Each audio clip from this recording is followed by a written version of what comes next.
세상 모든 사람들은 인생의 바른 길을 찾아가려고 노력을 합니다. 그렇죠? 내가 한번 이 세상 사는데 한번 바르게 살아보고 싶은 게 다 사람들의 생각입니다. 그러나 자기 발걸음으로 자기가 걸어가고 있는데 이 길이 바른 길을 가고 있는 건지 잘못된 길을 가고 있는지 또는 이 길이 정말 생명의 길일까? 사는 길일까? 아니면 이 길을 가다가 내가 죽지는 않을까? 사망에 이르는 길일까? 하는 것을 인생이 잘 알지 못합니다. 내가 가기는 가는데 내일 앞을 우리 인생이 잘 알지 못하죠. 그래서 우리 속담이 그런 말 있죠. 대문 밖이 저승길이다. 대문 밖이 뭐라고요? 저승이라는 거예요. 문 밖에 나서면 얼마나 사건 사고가 많습니까? 교통사고뿐만 아니라 여러 가지 참 사고들이 많은 세상이다 보니까 참 우리 속담에도 대문 밖이 저승이다. 근데 대문 밖만 아니라 요즘은 집에 있다가도 화재가 나서 어려움으로 인해서 생각지도 않은 재해를 당할 수가 있죠. 그래서 사람은 언제까지나 살 것같이 죽음에 무관심하고 있지만 죽음이 바로 문전에 있다는 그런 이야기죠. 어젯밤 사이에 아침에 눈 뜨면서 뉴스를 보면 참 기가 막힙니다. 할로윈데이 파티에 참여했던 사람들이 제가 좀 전에 뉴스 보니까 150여 명이 한꺼번에 압사해서 죽은 비극이 서울에서 일어났습니다. 죽음이 바로 문전에 있음을 여실히 보여주는 사건이라고 할 수가 있는데요. 명심보감 존심편에 보면 인무백세의 이건을 왕작 천년계라 인 사람이 무 없다. 백세인 백세를 사는 사람이 없거니와 왕작 부질없을 왕 지을 작자 부질없이 짓는다. 무엇을 천년계 천년의 계획을 짓는다. 100년도 못 사는 인생이 천년의 계획을 세운다는 거예요. 부질없다는 거죠. 그래서 천년 뒤의 일을 걱정하고 계획한다는 뜻인데 성경에는 히브리서 9장 27절에 한 번 죽는 것은 사람에게 정한 일이다. 그 후에는 뭐가 있다 그랬습니까? 심판이 있다 그랬어요. 히브리서 9장 27절만 외우면 그런 심판받아 지옥 갑니다. 그 다음 구절을 외워야 됩니다. 28절에 예수 그리스도께서 이 땅에 오시고 장차 오실 것을 28절에 약속을 하고 있는데 한 번 죽는 건 다 정해졌다는 거예요. 그런데 심판이 있다니 죽은 다음에 죽으면 끝나는 게 아니라 심판이 있는데 어떻게 과연 첫사람 아담과 하와가 타락한 이후에 인간은 마지막은 죽고 심판받게 되는데 마지막 종착역은 사망이라는 거죠. 내가 아무리 잘 먹고 잘 살아도 마지막은 죽는다는 거예요. 죽음이 종착역인데 정말 어떻게 하면 내가 바른 길, 내가 가는 길이 생명의 길이고 그래서 죽음의 두 글자가 다가와도 두렵지 않고 행복한 삶을 살아갈 수 있는가 하는 것입니다. 오늘 이거 말씀은 히브리서 기자를 통하여 히브리서 기자는 죄인이 하나님께 나아갈 수 있는 길인 성소, 지성소와 제사 제도에 대한 말씀입니다. 히브리서 기자는 구약의 성소, 제사 제도는 그림자, 비유에 불과하고 본체이신 예수님이 오셔서 개혁하셨다는 걸 이야기하면서 성소와 제사 제도를 다 성취하셨음을 증언한 내용입니다. 그러면 왜 하나님은 구약 시대의 비유, 그림자에 불과한 성막, 성소, 성전, 제사 제도를 세우셨을까요? 하나님의 형상을 따라 지음받은 인간, 하나님이 얼마나 사랑하십니까? 그러면 그 인간이 타락하여 죄를 지었다면 하나님이 사랑하시니까 빨리 신라곤 인생이 등락원 할 수 있도록 생명의 길로 나올 수 있도록 길을 비유로 그림자가 아니라 본체로 확실하게 보여주셔야 되는데 왜 희미한 비유로 그림자로 그렇게 말씀하여 주셨을까요? 왜 그렇게 오랜 시간 하나님께는 천년이 하루 같고 하루가 천년 같아지면 우리 인간에게는 적어도 1500년 모세를 통해서 주신 율법의 제도를 준, 제사 제도를 준 1500년 또는 아담과 하와가 타락한 이후에 짐승의 가죽을 옷 입혀서 세운 그것으로 기준하면 적어도 6000년의 이상의 긴 세월 동안 왜 하나님은 비유와 그림자로 말씀을 하셨을까요?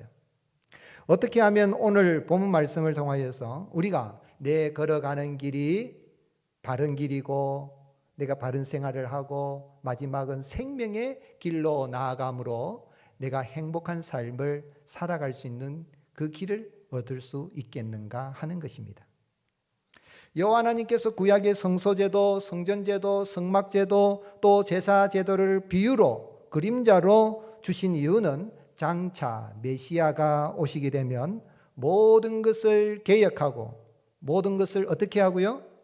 개혁하고 성취하여서 누구든지 예수 그리스도를 믿는 사람은 하나님께 나아가는 생명의 길을 얻게 하기 위함인 것입니다.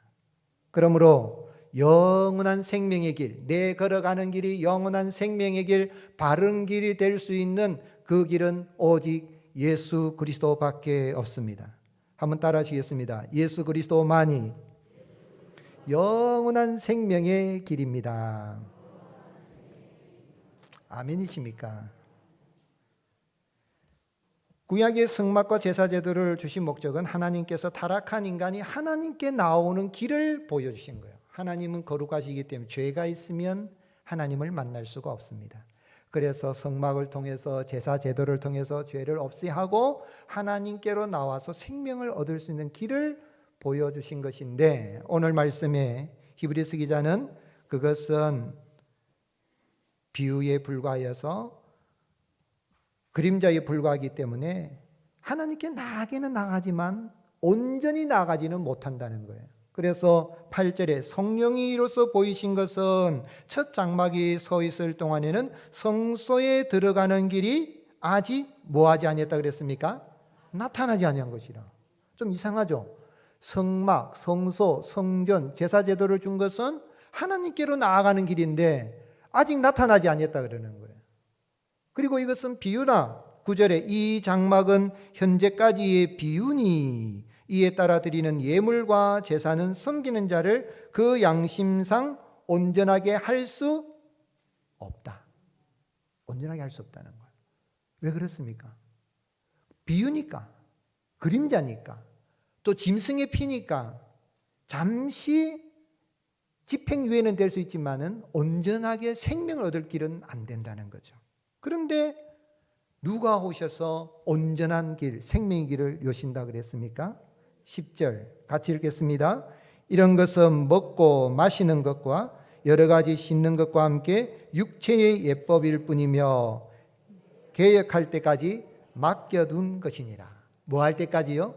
개혁할 때까지. 개혁할 때까지. 표준 세번역에 그것은 다만 먹을 것과 마실 것과 여러 가지 씻는 예식에 관한 인간적인 규칙들로서 하나님께서 모든 일을 뭐 하시는 때가 올 때까지요? 바로 잡으시는 때가 올 때까지 유효할 뿐입니다.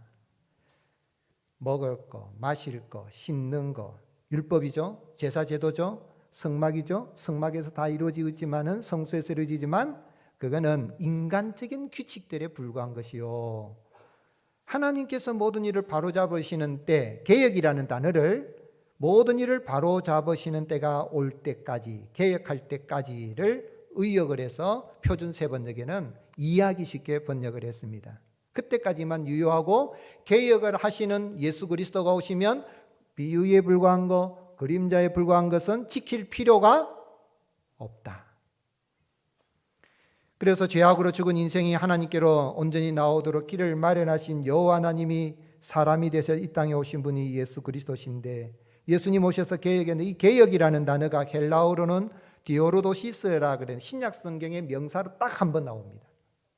그 뜻이 뭐냐면 계획, 뭐 또 새 질서 그런 번역이 될 수 있는데 디오로도라는 바르게 한다는 말에서 유래돼서 똑바르게 하는 것, 부러지거나 기형이 된 것을 그런 손발이라든지 어떤 삐져나온 것, 이걸 원래대로 돌아가게 하는 것이 개혁입니다. 그래서 리폼드. 그래서 원래 정상적인 상태로 회복시켜지는 게 개혁입니다. 뼈가 잘못됐으면 가서 딱 뼈를 바로 해서 제자리에 넣는 것처럼 바로 되게 하는 거죠. 그런데 예수님이 이 땅에 오셨을 때 구약의 비유와 그림자에 불과한 성소와 제사제도, 그래도 하나님께 나아가는 길에는 이것마저도 대제사장과 서기관 바리새인들이 자꾸 잘못된 길로 가니까 예수님이 오셔서 성전에서 물건을 파는 것을 다 뒤집어 엎어버리고 새로 개혁을 하시고 십자가에서 모든 것을 개혁하시고 성취하신 것이죠. 어떻게 개혁하셨습니까? 참 성전이시며 참 성소이시며 영원한 대제사장이신 예수님이 자신의 몸을 제물로 드린 거예요. 자, 보세요. 성소 장소가 있지요. 대제사장이 따로 있지요. 제물이 있습니다. 송아지와 염소가 있습니다. 그런데 개혁하신 예수님은 오셔서 당신의 몸이 성전이시고 성소이시고 또한 당신 자신이 예수 그리스도 주님이 대제사장이시고 또한 제물은 무엇입니까? 예수님의 몸입니다.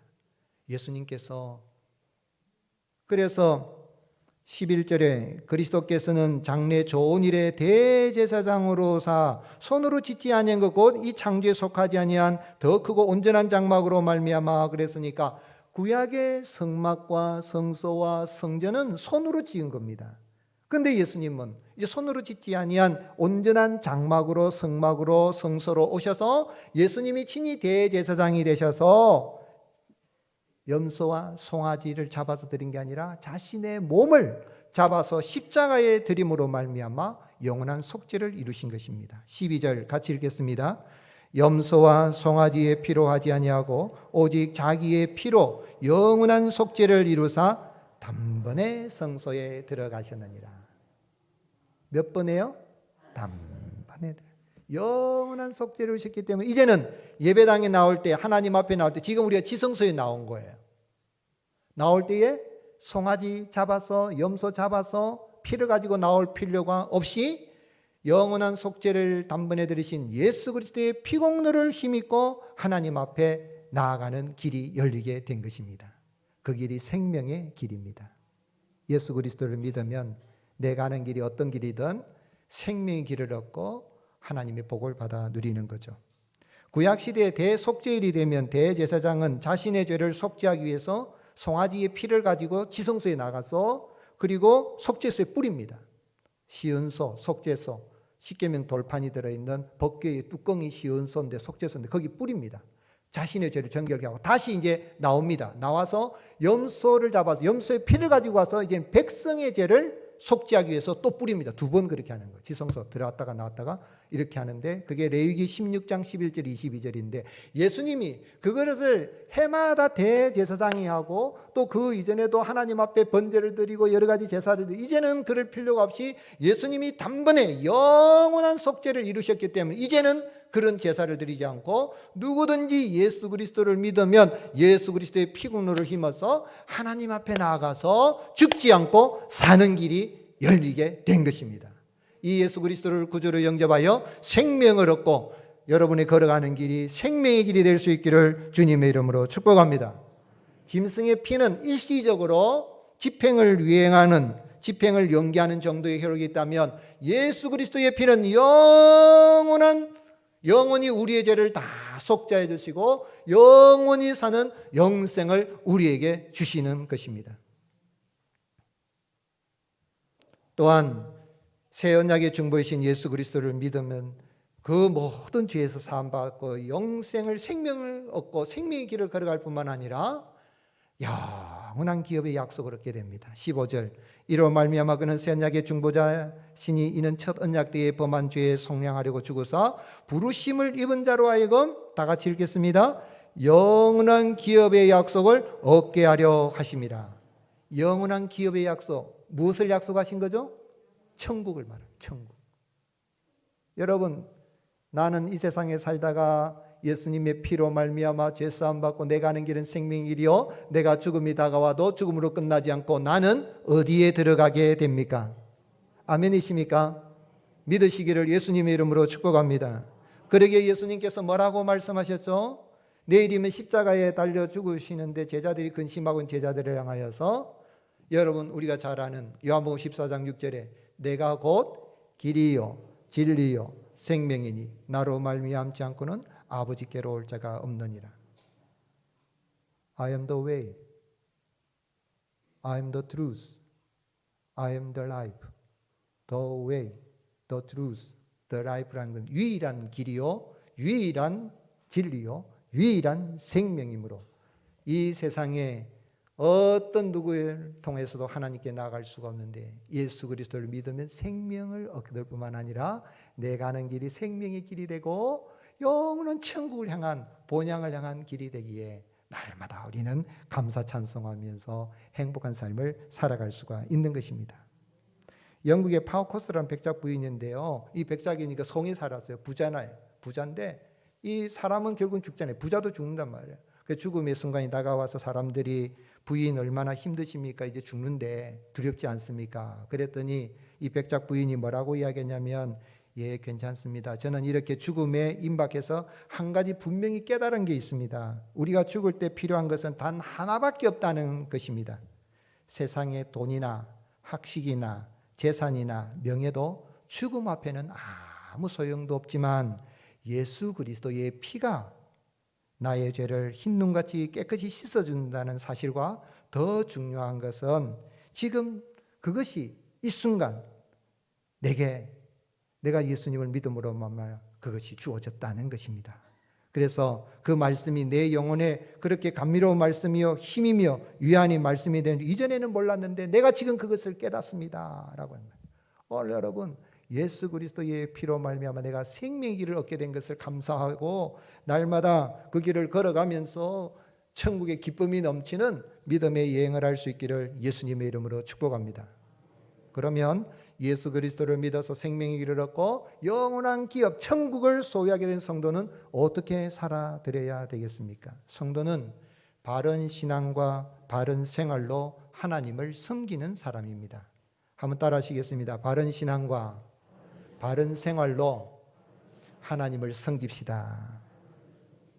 왜 우리를 깨끗하게 해주셨습니까? 영원한 기업을 왜 주셨습니까? 14절 하물며 영원하신 성령으로 말미암아 흠없는 자기를 하나님께 드린 그리스도의 피가 어찌 너희 양심을 죽은 행실에서 깨끗하게 하고 살아계신 하나님을 섬기게 하지 못하겠느냐?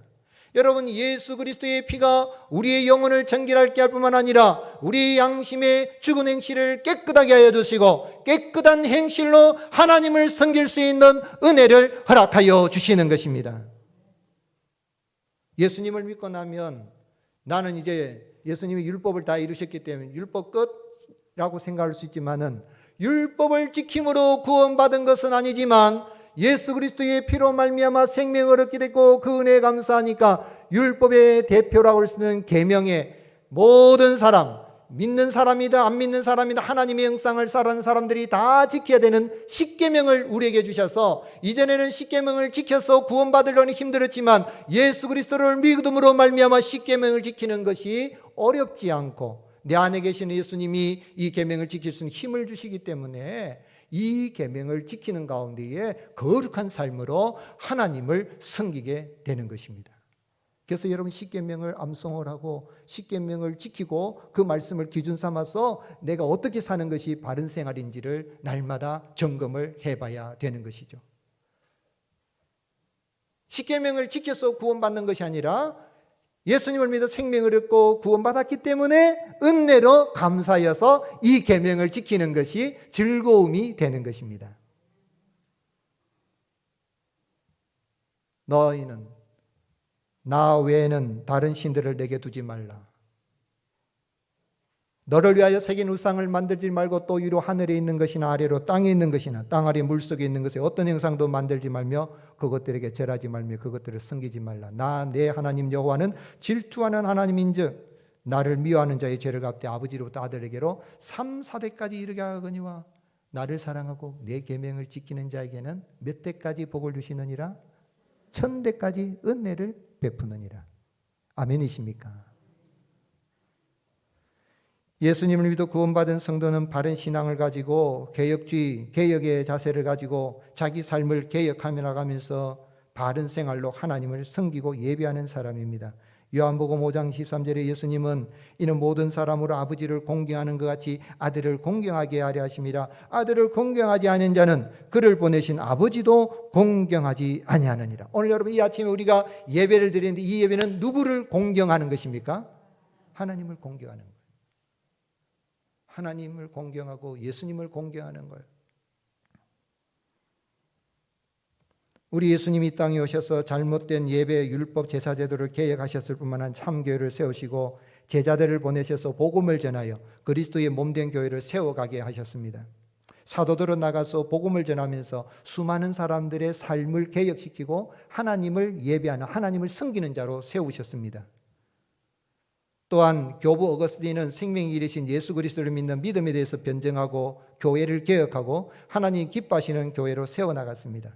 그러나 중세 천년의 그 교회의 모습은 타락한 모습이어서 1517년에 마틴 루터가 종교 개혁할 때는 로만 가톨릭교가 면죄부를 팔아서 이 면죄부를 사면은 죽은 조상의 죄까지도 용서받는다 그래서 베드로 성당을 짓기 위해서 그런 악행을 저질렀을 때 하나님은 마틴 루터를 통해서 비텐베르그 대학의 95개 조항에 이런 항의문을 기치하고 내걸고 오직 믿음으로 오직 예수 그리스도로 오직 은혜로 구원받는다는 오직 성경으로 구원받는 걸 외치고 나갔고 칼빈은 솔리 데오 그로리아 오직 하나님께만 영고 하나님의 절대 주권을 외치고 나가면서 개혁을 이루어 나갔던 것입니다. 그 개혁의 물결은 영국으로 프랑스로 독일로 전개되었고 영국과 미국에 특별히 영국에서 신앙의 자유를 지키기 위해서 피리탄들은 청교도들은 1620년에 메이플라워를 타고 신대륙에 들어가서 죽을 고생하여서 교회를 세우고 그리고 자신의 후손들을 믿음으로 세우고 오늘의 미국을 만든 정신이 되었죠. 그리고 그 영국과 미국에서 보낸 선교사, 영국에서 선교사 온 토마스 선교사는 대동강에서 죽어가면서 27살 청년이 성경을 전하다가 피를 흘리고 또 미국의 많은 선교사들이 들어와서 호주의 선교사들이 들어와서 이 한국 땅에 피를 쏟고 뼈를 묻고 그리고 복음을 전해 오늘의 한국 교회가 이어지게 된 거죠. 그런데 일제강점기에 일제는 신격화된 신사, 자신들이 신으로 섬긴 자를 신으로 이렇게 섬기라 그래서 신사 앞에 절하도록 만들었는데 1938년 9월 9일 오후 8시에 평양 서문박 교회당에서 열린 제27차 조선 예수교 장로회에서는 일제의 강압에 굴복하고 신사참배를 가결하고 하나님을 섬겨야 되는 인생들이 그 목사들이 앞장을 서서 신사참배에 앞장을 선 겁니다. 총회장 홍택희 목사님 이름으로 발표한 이 선언문에 우리들은 신사는 종교가 아니요 기독교의 교리와 위반되지 않은 뜻으로 이해하고 신사참배가 애국적 국가의식임을 자각하여 이에 신사참배를 솔선히 이행하고 앞으로 국민적인 총동원에 참가하여 비상시 국가의 힘을 합해서 한국 시민으로 적성을 다하기로 한다라고 발표를 하고 부총회장이 그날 점심시간에 나가서 각 노회장들이 이끌고 그 평양 신사앞에 가서 절하고 회의를 이어갔습니다. 통탄할 도리죠. 하나님을 향한 신앙의 배격 행위였고 이후 한국교회는 신앙의 순결을 잃었고 주님이 세우신 교회 모습에 이탈되었을 때에 주기철 목사님은 신사참배 하지 않으려다가 순교를 하시고 그 옥중에 계신 한상동 목사님, 주남순 목사님, 손양호 목사님 이런 분들이 추록을 하여서 하나님의 은혜로 1945년 8월 10일 추록하여서 하나님 앞에 회개하고 개혁하고 나가자 그랬는데 제27차 조선예수의 장로회 그 신사참배를 회개하자 그랬는데 교권을 장악한 신사참배 했던 사람들은 교권을 장악하고는 1951년 5월 25일 속회된 제36회 총회에서 회개와 기도로 교회를 쇄신하고 개혁하자고 외치는 추록 성도들을 다 출교시켜버리고 제명하고 분리시켜버린 거예요. 고신교회가 분리주의가 아닙니다. 고신은 떠나지 않고 다시 1952년 37회 총회에 참여해서 총대들을 보내가지고 교회를 개혁하려고 하면 안 되니까 결국은 1952년 9월 10일 진주 성남교회에서 경남 법통노회를 총회로 만들고 그리고 가까운 이 삼일교회에서 발대식을 하고 오늘의 이 개혁교회로서 고신교회가 이어지고 있는데 이것은 예수님부터 시작해서 개혁의 물결이 이렇게 쫙 바로 이어지고 있는 바른 신앙 위에 우리가 신앙생활을 하고 있는 것입니다. 그것을 연구 조사한 것이 제가 쓴 책입니다.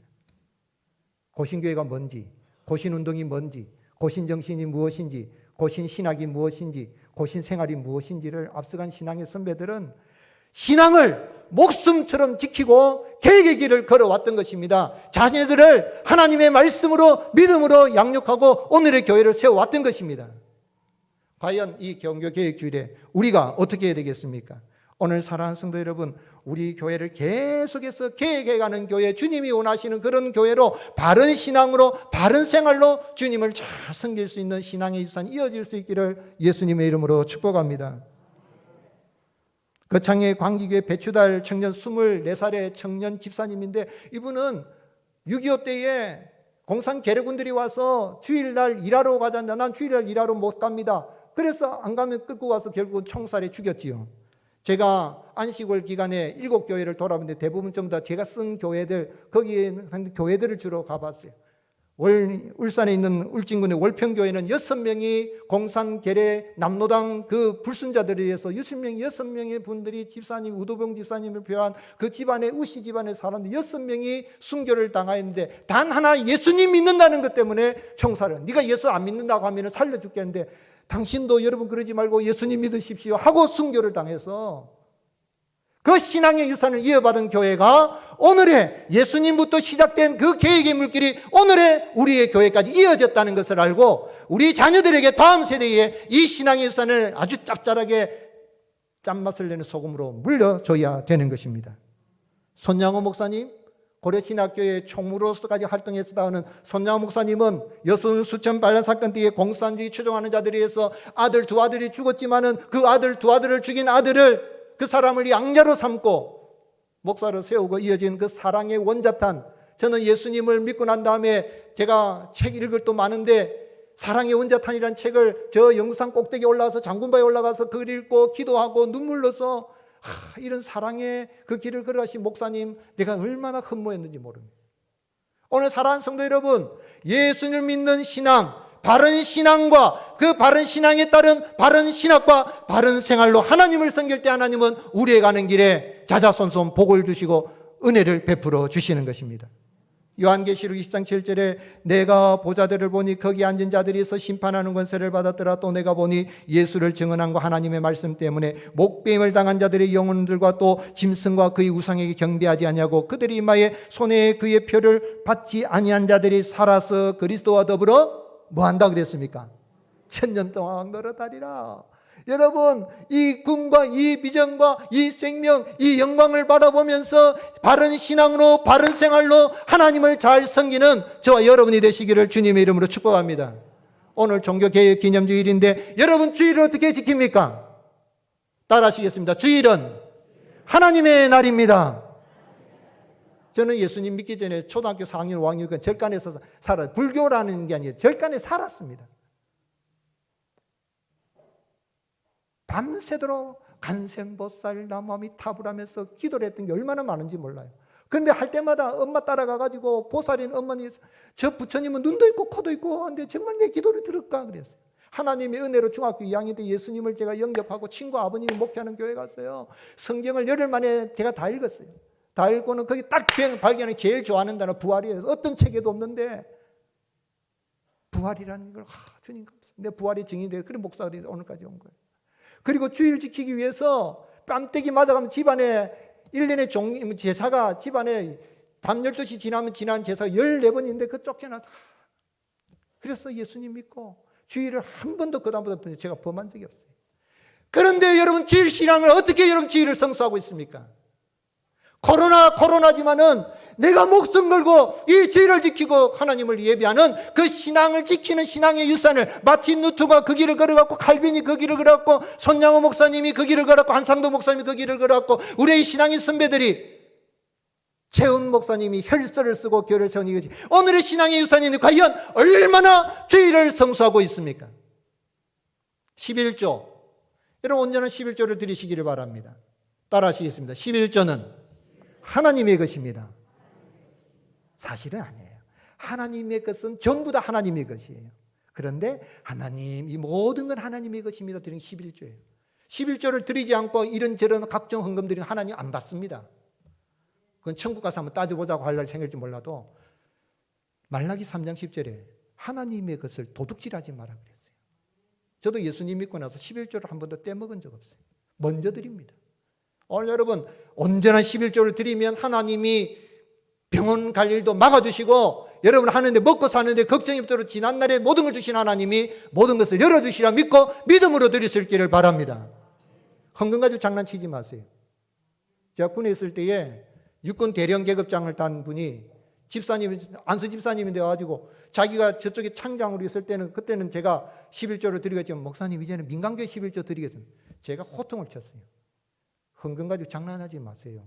당신이 헌금 안 해도 군인교회 병사 들어오는데 커피는 아무 이상 없어요. 하나님이 어떻게 하시는지 압니까? 무서워요. 오늘 여러분 하나님 앞에 온전한 11조 드리고 이왕에 예수님 믿을까 짭짤한 소금을 내는 그러한 온전하게 신앙하시고 바른 생활로서 사는 가운데 하나님께 영광을 돌리고 나가면 이 종교개혁기념주일에 우리의 가는 길에 하나님이 우리의 가는 길을 생명길로 인도하시고 풍성한 은혜와 복을 주시리라 믿습니다. 승리하는 한 주간 되시기를 예수님의 이름으로 축복합니다.